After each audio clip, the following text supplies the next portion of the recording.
Olaf's frost-scale hauberk was covered in blood and viscera. He grunted as he swung his axe one-handed. Bone sheared and muscle parted before the weapon, its blade quenched in a bed of true ice deep in the farthest reaches of the Freljord.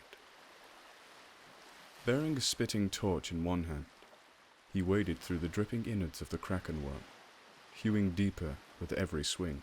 It had taken him 3 hours to reach this far, cleaving through its enormous, glistening organs and dense bones.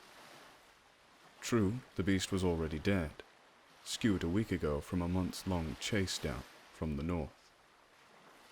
Over 30 harpoons cast by strong arms and broad backs from the decks of Winter's Kiss pierced its scaled hide, but it had been Olaf's spear that finally ended its fight. Killing the beast in the heart of the churning storm outside Bilgewater had been exhilarating, and for one brief moment, as the ship heeled over and almost tossed him into the beast's maw, he'd thought this might be the moment he would achieve the glorious death he sought. But then Svarsfell, the helmsman, curse his mighty shoulder, centered the rudder to right the ship. And, sadly, Olaf had lived.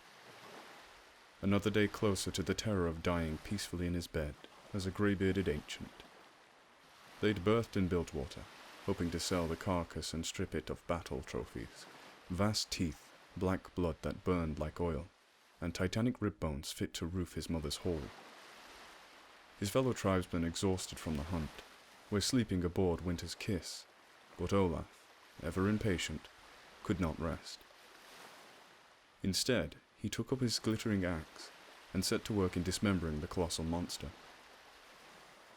Finally, he saw the beast's inner maw, a jibbed gullet large enough to swallow a clan whole, or crush a 30-oar longgriever in a single bite.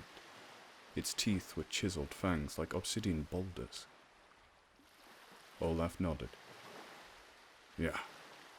Fit to ring a hot circle of windwalkers and the readers of bone and ash. He jammed the spike base of the torch into the meat of the kraken worm's flesh and set to work, hacking at the bone jar until tooth came loose.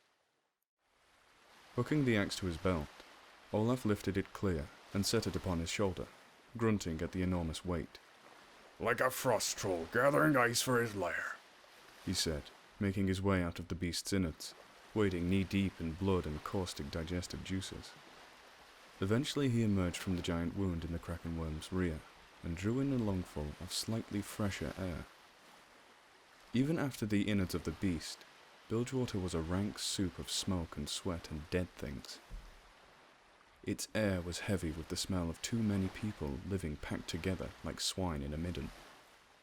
He spat a rank mouthful and said, "The sooner I'm in the north, the better." The air of the Freljord was so sharp it could cut you to the bone. Every breath here tasted of cold, rancid milk and spoiled meat. "Hey!" shouted a voice over the water. Olaf squinted through the gloom, seeing a lone fisherman rowing out to sea beyond the line of floating watermarks hung with dead birds and bells. "That beast just shit you out!" shouted the fisherman. Olaf nodded and said, "I had no gold to pay passage on a ship, so I let it swallow me in the Freljord and bear me south." The fisherman grinned and drank from a cracked bottle of blue glass. "I'd sit and listen to that tall tale right enough. Come to the Winter's Kiss and ask for Olaf," he shouted. "We'll share a keg of gravel and honour the beast with songs of doom."